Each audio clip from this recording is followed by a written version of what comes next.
Bonjour et bienvenue dans Une minute un livre. Je vous parle aujourd'hui de cet ouvrage, Discrimination. Pourquoi sont-elles un défi majeur des sociétés démocratiques et comment les combattre? Donc de Myrna Safi, Presse universitaire de France 2025.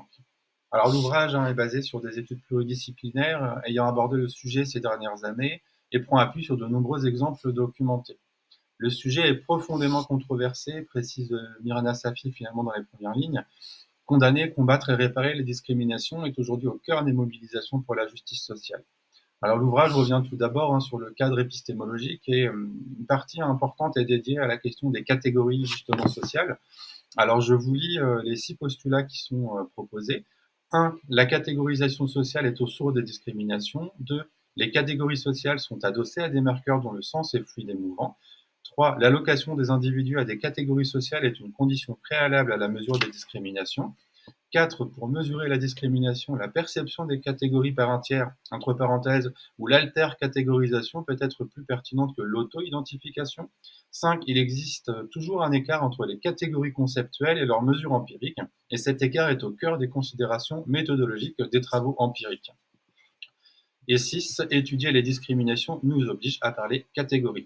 Et Myrna Safi précise également que les travaux empiriques sur les discriminations peuvent aussi porter sur plusieurs catégories à la fois, adoptant une perspective qu'on qualifie parfois d'intersectionnelle. Donc on est vraiment en écho aussi aux différents travaux que nous avons pu aborder.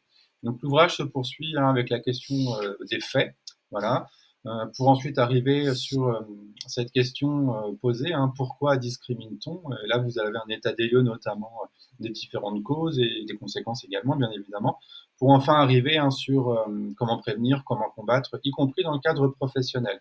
Je vous lis notamment page 208, mais Myrna Safi précise notamment que l'idée d'agir sur le contexte sociétal, c'est-à-dire changer les narratifs, célébrer la diversité, redistribuer les richesses et réparer les injustices passées, voilà, ces actions font partie en tout cas des pistes proposées.